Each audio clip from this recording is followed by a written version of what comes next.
تو عام طور پر یہاں پہ غلطی ہوتی ہے۔ اور دوسری جو غلطی ہوتی ہے وہ رفع الیدین میں ہوتی ہے، ہاتھ کو ہمیں اٹھاتے ہیں، رفع الیدین کرتے ہیں، کہاں تک ہم کو اٹھانا ہے؟ دو طرح کی حدیثیں ہیں، ایک حذو منکبہ یعنی کاندھے تک ہے، اور دوسری حدیث کان کے لو کے برابر تک ہے، ٹھیک ہے۔ تو اگر آپ کاندھے کے برابر اٹھاتے ہیں پھر بھی صحیح ہے، کان کے لو کے برابر اٹھاتے ہیں پھر بھی صحیح ہے، لیکن محدثین نے دونوں حدیث پر عمل ہو جائے اس کے لیے یہ کہا کہ ہمارا جو یہ ہتھیلی ہے یہ کاندھے کے برابر ہونا چاہیے اور انگلی ہے وہ کان کے لو کے برابر ہونا چاہیے، تاکہ دونوں حدیث پر عمل ہو جائے۔ اور یہ سب جو انگلیاں ہیں، انگلیاں بہت زیادہ ایسے پھیلا کر کے نہیں رکھنا ہے، نہ تو ایک دم ایسے سمیٹ کر کے ملا کر کے رکھنا، بلکہ اس طرح سے ہلکا کھول کر کے رکھنا اور بالکل قبلہ رخ رکھنا ہے، ٹھیک ہے۔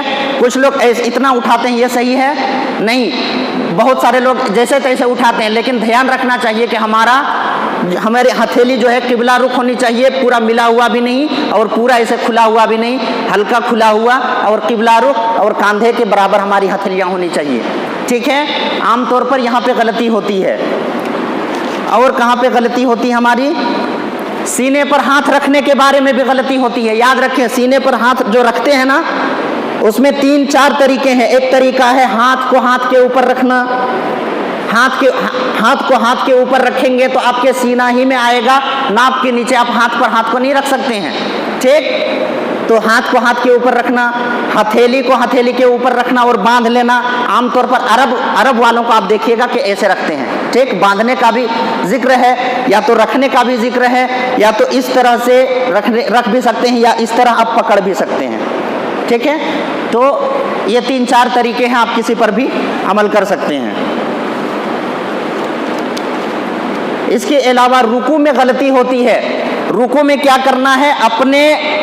اپنی ہتھیلیوں کو کھلا رکھنا، انگلیوں کو، اور گھٹنا کو کیا کرنا ہے؟ پکڑنا ہے۔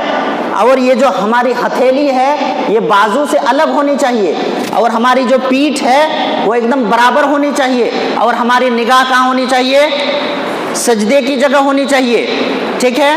عام طور پر لوگ رکوع ایسے کرتے ہیں، ٹھیک ہے، پیٹھ برابر نہیں ہوتی ہے، یا تو بعض لوگ ایسے کرتے ہیں، بہت زیادہ سر جھکا دیتے ہیں، اور کچھ لوگ یہاں بازو میں ہاتھ ملا لیتے ہیں ایسے، ٹھیک ہے، اور کچھ لوگ اس طرح ہاتھ ملا کر کے رکھتے ہیں۔ نہیں، ہتھیلیوں کو کھول کر کے ایسے پکڑ لینا ہے گھٹنا کو، یہ بازو یہ ہمارا جو ہے یہاں الگ ہونا چاہیے بالکل، اور پیٹھ ہماری سیدھی ہونی چاہیے، ٹھیک ہے۔ رکوع میں لوگ غلطیاں کرتے ہیں، اور کہاں پہ غلطی کرتے ہیں؟ سجدے میں بھی غلطی ہوتی ہے۔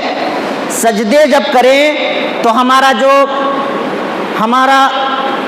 ہماری جو ہاتھ کی انگلیاں ہیں وہ ملی ہوئی ہوگی، ٹھیک ہے، اور ہاتھ جو ہم زمین میں رکھیں گے وہ کاندھے کے برابر یا کان کے برابر بھی رکھ سکتے ہیں، ہاتھ زمین میں، ٹھیک ہے، اور پیر کو گاڑ کر کے رکھیں گے اور انگلیوں کو اس طرح دبا کر کے قبلہ رخ رکھیں گے، پاؤں کو کھڑا رکھیں گے اور ایڑیوں کو ملا کر کے، اور یہ باہ کو بچھائیں گے نہیں بلکہ زمین سے اوپر رکھیں گے، اور یہاں سے بھی الگ رکھیں گے۔ نبی کریم صلی اللہ علیہ وسلم جب سجدے میں جاتے تھے تو آپ صلی اللہ علیہ وسلم کا یہ بغل نظر آتا تھا، اور اتنی جگہ ہوتی تھی کہ ایک بکری کا بچہ بھی گزر جائے آسانی سے، ٹھیک ہے۔ تو سجدے میں عام طور پر غلطیاں ہوتی ہیں، یہ سب کو دھیان رکھنے کی ضرورت ہے۔ اس کے علاوہ امام کی اقتداء میں ہماری غلطی ہوتی ہے، یا تو ہم امام سے پہلے چلے جاتے ہیں یا امام کے ساتھ چلے جاتے ہیں، لیکن ہمیں کیا کرنا ہے؟ امام کی اقتداء کرنی ہے۔ امام کے بعد ہم کو کوئی بھی عمل کرنا ہے۔ اللہ اکبر کہہ کر کے امام جب رکوع میں جائیں تو جب امام رکوع میں چلے جائیں اس کے بعد ہم کو رکوع میں جانا ہے۔ ہاں، اس طرح کی بھی حدیثیں ہیں امام کے ساتھ جائیں، لیکن زیادہ صحیح ہے امام کے بعد، چونکہ امام کی اقتداء ہم کو کرنی ہے۔ تو اس کو بھی یاد رکھیں کہ لوگ پہلے چلے جاتے ہیں۔ اس کے علاوہ بھی بہت ساری غلطیاں ہوتی ہیں۔ ایک ڈاؤٹ جو اکثر لوگوں کے من میں رہتا ہے، لوگ پوچھتے ہیں یا تو نہیں پوچھ پاتے ہیں، لیکن وہ ڈاؤٹ کلیئر نہیں ہوتا وتر کی نماز کے تعلق سے، کہ آیا ہم رکوع سے پہلے دعا کریں یا رکوع کے بعد دعا کریں؟ آیا ہم ہاتھ اٹھا کر کے دعا کریں یا ہاتھ چھوڑ کر کے دعا کریں یا ہاتھ باندھ کر کے دعا کریں؟ اکثر لوگوں کے من میں یہ ڈاؤٹ رہتا ہے، لیکن اس میں بہت زیادہ کنفیوز ہونے کی ضرورت نہیں ہے۔ وتر کی نماز میں جو دعا ہے وہ ضروری نہیں ہے، ہاں سنت ہے، دعا پڑھنی چاہیے۔ اب کب پڑھیں گے تو دو چیزیں ہوتی ہیں، ایک قنوت نازلہ اور ایک قنوت وتر. ٹھیک، قنوت نازلہ کسے کہتے ہیں؟ قنوت نازلہ کسے کہا جاتا ہے؟ جب مسلمانوں پر کوئی مصیبت آ جائے، جنگ کے حالات پیدا ہوں یا کہیں پہ مسلمانوں پہ کوئی مصیبت نازل ہو، تو اس وقت مغرب میں، بلکہ تمام نماز میں پڑھ سکتے ہیں، لیکن عموماً مغرب، عشاء اور فجر میں ہم تمام مسلمانوں کے لیے جو دعا کرتے ہیں فرض نماز میں آخری رکعت میں، اسے کہا جاتا ہے قنوت نازلہ. تو جو دعائے قنوت نازلہ میں جو دعا پڑھی جاتی ہے وہ بعد رکوع کے بعد، قنوت نازلہ کی دعا رکوع کے بعد، اور قنوت وتر کی دعا رکوع سے پہلے. یہی زیادہ صحیح ہے، یہ الگ بات ہے، بہت اختلاف ہے اس میں، لیکن زیادہ صحیح یہی ہے کہ وتر میں رکوع سے پہلے دعا پڑھنی ہے اور قنوت نازلہ میں رکوع کے بعد. اور ہاتھ اٹھائیں گے کہ نہیں؟ یاد رکھیں کہ ہاتھ اٹھانے کے تعلق سے کوئی واضح دلیل نہیں ہے، لیکن قنوت نازلہ پر ہاتھ اٹھا کر کے نبی صلی اللہ علیہ وسلم نے دعا کیا ہے. اسی پر قیاس کرتے ہوئے علماء نے لکھا ہے کہ اگر کوئی ہاتھ اٹھا کر کے دعا کریں تو مستحب عمل ہے، اٹھا سکتا ہے، لیکن اگر ہاتھ نہ بھی اٹھائے تو بھی کوئی دقت نہیں، نماز ہو جائے گی. البتہ جو لوگ دعا پڑھنے سے پہلے تکبیر تحریمہ کہتے ہیں، رفع یدین کرتے ہیں اور پھر ہاتھ باندھ لیتے ہیں اور دعا پڑھتے ہیں، اس کی کوئی حدیث نہیں ہے، کوئی ثبوت نہیں ہے. تو اس میں بہت زیادہ کنفیوز ہونے کی ضرورت نہیں ہے. اور اگر کوئی ویسی مجبوری ہے تو بغیر دعا کی بھی قنوت آپ کی وتر کی نماز ہو جاتی ہے. اور جو وتر کی نماز میں جو دعا پڑھی جاتی ہے وہ رکوع سے پہلے پڑھی جاتی ہے، اور ہاتھ اٹھانا نہ اٹھانا یہ دونوں صحیح ہے، دونوں آپ اٹھا سکتے ہیں. اب یہ ہے کہ امام کے پیچھے، جیسے نماز ہم لوگ وتر کی نماز پڑھتے ہیں رمضان میں، تو جب امام دعا کریں تو ہم لوگ پیچھے سے آمین کہتے ہیں، یہ کہنا ہے کہ نہیں؟ تو اس کا بھی واضح ثبوت کسی حدیث میں نہیں ہے. یہ قنوت نازلہ پر قیاس کرتے ہوئے آمین کہا جاتا ہے کہ قنوت نازلہ میں امام کے پیچھے آمین کہا جاتا ہے، اس پر قیاس کرتے ہوئے وتر کی دعا میں بھی آمین کہی جاتی ہے. ٹھیک ہے، کلیئر ہے سب؟ تو اس طرح کی بہت ساری ہم سے غلطیاں ہوتی ہیں نماز میں. ہم اپنی نماز کو درست کرنا ضروری ہے، اس لیے کہ نبی کریم صلی اللہ علیہ وسلم نے کہا صلو کما رأیتمونی اصلی، نماز ویسے ہی پڑھو جیسا تم مجھے پڑھتے ہوئے دیکھتے ہو.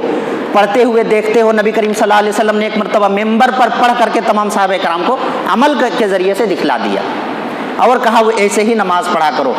تو نماز کا جو طریقہ ہے، جو ارکان ہیں، ارکان پر خاص خیال رکھنا ضروری ہے. ارکان اطمینان کے ساتھ ہوں، ارکان صحیح ادا ہوں، اور یہ تمام چیزوں کے لیے ضروری ہے کہ ہم یکسوئی کے ساتھ، خشوع اور خضوع کے ساتھ نماز پڑھیں. ہمارا دھیان صرف اللہ پر ہو، اللہ کی طرف ہو، اور ایسے نماز پڑھے ایسے لگے کہ ہم اللہ کو دیکھ رہے ہیں، تبھی جا کر کے نماز میں خشوع خضوع آئے گا. اگر یہ احساس پیدا نہ ہو تو یہ احساس پیدا کریں کہ اللہ ہمیں دیکھ رہا ہے. آخر میں اللہ تعالیٰ سے دعا ہے کہ اللہ تعالیٰ ہم تمام لوگوں کو ان باتوں پر عمل کرنے کی توفیق عطا فرما. یا اللہ ہم تمام لوگوں کو صحیح نماز ادا کرنے کی توفیق عطا فرما. یا اللہ ہم میں سے جو لوگ نماز ادا نہیں کرتے، یا اللہ ان تمام لوگوں کو پکا سچا نمازی بنا دے. یا اللہ ہم میں سے جو لوگ ٹوٹی پھوٹی جیسے تیسے نماز ادا کرتے ہیں، یا اللہ سب کو صحیح طریقے سے نماز ادا کرنے کی توفیق عطا فرما. اور جیسے بھی ہم نماز پڑھ رہے ہیں یا اللہ ہماری نمازوں کو تو قبول فرما لے. آمین تقبل یا رب العالمین. والسلام علیکم.